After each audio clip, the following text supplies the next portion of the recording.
Welcome to Too Fond of Books. My name is Janelle, and this is a reading roundup.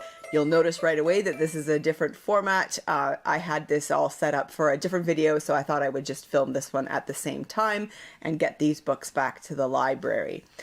So let's just dive right in. My reading roundup videos, I tell you about the books that I've been reading recently, and the first 4 are from the BabyLit series. I showed a bunch in a previous reading roundup video, and these 4 just hadn't arrived from the library in time, so I hope it's okay if I show you these ones.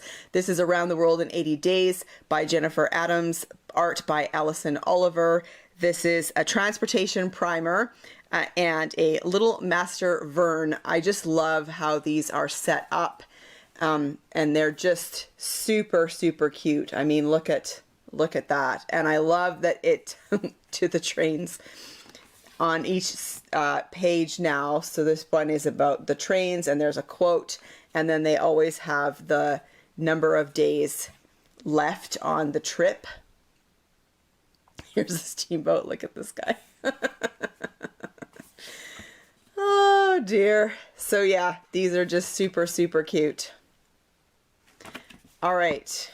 And I also got Sense and Sensibility, an opposites primer, and I thought Sense and Sensibility was such a perfect choice for an opposites primer. So again, this is a Little Miss Austen, and we have Big and Little, Norland Park and Barton Cottage, which is perfect. Hard and Soft, Over, Under, etc. So again, super, super cute. We have the Odyssey, a Monsters primer, Little Master Homer. So yeah, we've got Calypso the Nymph, and I Know the Sea Nymph, etc.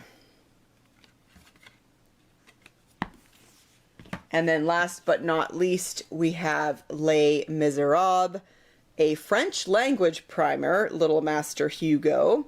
This one I loved, but I also thought it was like pretty serious level French. So, you know, not necessarily this part. So man, l'homme, that's fine. But then here's a quote, my name is Jean Valjean. Je m'appelle Jean Valjean. That's okay. But then it starts to get a lot more complicated. These parts aren't bad. Let me find a more complicated one. Cosette was forced to sweep the rooms. Like, these aren't for infants, but I do love it. I do love the artwork, and yeah, I do love Les Mis. So there you go. Okay, I read Murder Most Grave by G.A. McKevett. This is the latest in her Granny Read mystery series, which I really enjoy. This is a series set in the 1980s in Georgia, I think. I want to say Georgia. Yes. And Granny Read is responsible for her grandchildren, and a man is found murdered in the graveyard, and she investigates with the sheriff, whose name is Manny, and Granny Read, whose name is Stella. Stella and Manny have a little bit of a thing going on, and yeah, it was a good mystery. I did enjoy it, and I thought it was a good time of year to read about a mystery where the body was found in the graveyard.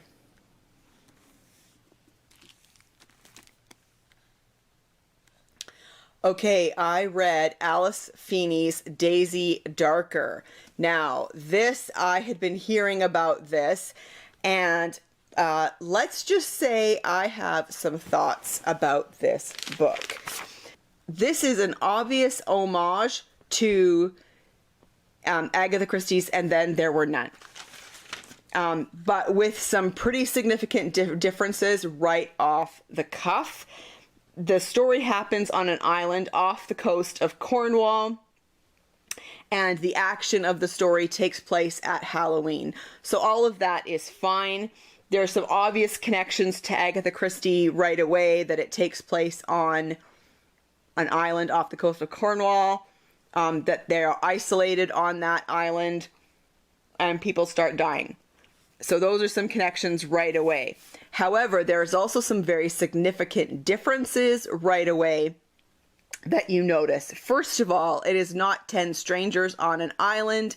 It's actually a family who is gathering to celebrate the 80th birthday of the grandmother. So there's a significant difference right away.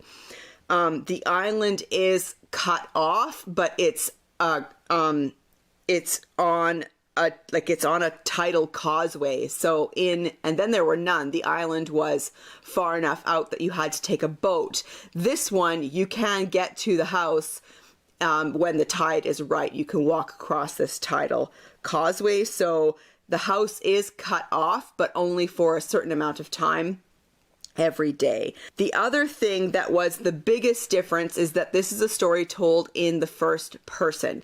Now, I don't want to get spoilery for those of you who haven't read it and want to. So I'm going to put spoiler across the screen so that I can just talk without worrying. So if you haven't read it yet, then fast forward until you don't see spoilery on the screen anymore. So the fact that this was told in the first person, that this was told in the first person, got my attention up right away, because I was trying to figure out, how are you going to have and then there were none style of story when it's told in the first person? Because automatically you know that that person isn't going to get killed in the story, or else how are they supposed to be narrating it? It just sent up a lot of red flags for me, and immediately took away from a little bit of the tension. She has the story set, even though this book just came out this year, she has set it in 2004, which I thought was actually really interesting. And I think the reason why she did that was because she wanted it to be modern day, but she wanted there to be issues of technology. So cell phones were still newer and not very reliable. And there were times when you just couldn't get a signal at all. And so, of course, that was important in the story for the isolation part of the story. There were big themes in here of secrets and time. For example, there are 80 clocks in the house, and they talk about those clocks a lot, which was really interesting.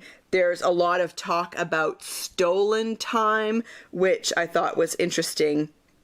There is no phone. The phone gets cut off, and there is no boat. So when the tide is in, they can't leave the house. And so you do get a decent amount of that tension and that isolation.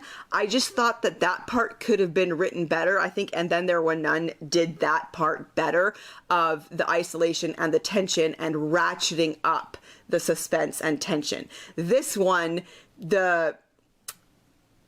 you were only cut off for about 8 hours, and we didn't really get into the big action of the book until, there were only about 4 hours left or something. So it seemed to me, it felt like the author was wasting that time for building tension. And there was a lot of, the narrator of the book also spent a lot of time telling stories about her past. And again, that cut away from the tension of the story for me. I am very proud to say that I figured it out. I figured out the big twist of this on page 46. I was reading in bed. My husband was basically asleep when all of a sudden, I think I even smacked him, and I said, "She's dead. She's already dead." And I figured that out on page 46. So I feel like I deserve some kind of an award for that. I wrote a note to myself too, that I was I was like 99% positive that that was true. The only thing that was throwing me off was the fact that her niece Trixie seemed to be able to interact with her, and that threw me off a little bit until I figured that out as well. I guess I enjoyed it, but I didn't love it. Because I figured it out, and because I felt like the tension just wasn't there. It could have been so much more suspenseful than I found it. Anyway, let me know in the comments if you've read Daisy Darker and what your experience was with the book. What did you think about it? Okay, I read the third in the Thursday Murder Club series, The Bullet That Missed by Richard Osman. I loved this. I loved it so much. I love this series as a whole, but this one was really good. I actually liked this one even better than the second one in the series. And so in The Bullet That Missed, it's really a story about Elizabeth and maybe her past coming back to haunt her a little bit. I just love the way that this story is told. It's actually told in the present tense, and I've said before that that's not my favorite thing, and it's not, but Richard Osman does it very well in that I don't tend to notice it. Too often when a story is told in present tense, I keep getting pulled out of the story because the author isn't keeping it up properly, but Richard Osman does it very well, and I don't feel pulled out of the story at all. I love the humor in these books, and I especially loved the scene where the chief constable was doing a reading at the retirement village. I was laughing so hard in that scene because he kept getting interrupted as he was reading, and he had the detective in his book was called Detective Catherine Howard, and everybody was just getting so distracted by whether or not she was Henry VIII's wife or not, and how that would be a much better book if that Catherine Howard was a detective. Like, it was just such a funny part of the book, and I just really, really enjoyed it. And I read a few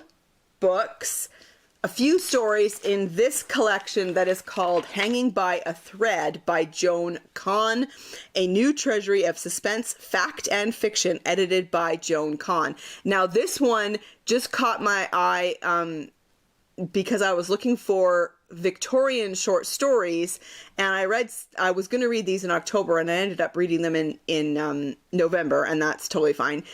This is from the 60s, I think. Yeah, 1969.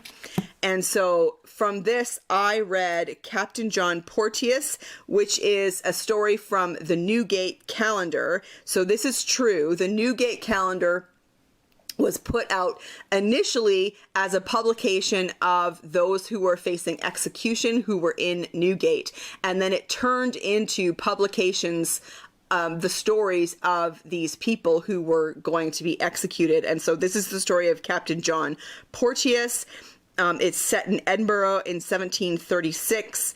He was the captain of a company of keepers of the peace who exceeded the bounds of his commission. He was a very cruel man. And I'm going to read something here for you from the story.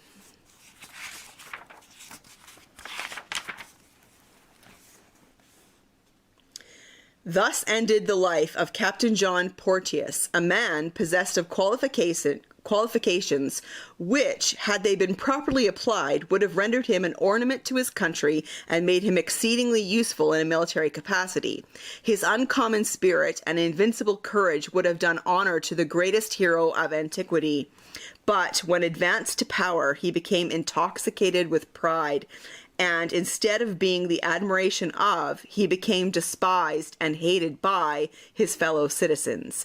The fate of this unhappy man, it is hoped, will be a caution to those in power not to abuse it, but by an impartial distribution of justice, to render themselves worthy members of society. He was put to death at Edinburgh, September 7th, 1736. I also read The Mysterious Occurrence in Lambeth by J.P.R. James. The quote at the beginning the author or the editor says, "You may know a lot about locked room mysteries, but here is a locked house mystery from the days of the Bow Street detectives." This is a story from 1855, and it is told in the first person. It is narrated by a lawyer, and I really enjoyed this one, and I would definitely read more from this author. So he's going on my list of ones to check out and read more of possibly next year for Victober.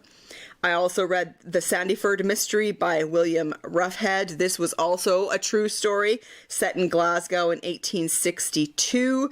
You have Jesse McLaughlin, who is the accused on trial, and James Fleming, who is the chief witness in that trial, but also possibly the actual murderer. And that one was really good. That one was a really interesting story, made even more interesting by the fact that it was a true account. I read The Haunted and the Haunters by Edward Bulwer Lytton. This is a story that he wrote in 1859. It's about a haunted house in London, and I really liked the writing style again, and I would read more from Edward Bulwer Lytton. I read Miss Holland's Elopement by Edward Pearson. This is another true story set in Essex in 1898 basically about kind of like a charming con man and the lengths that he would go to for money. I read Lost Hearts by M.R. James from 1895.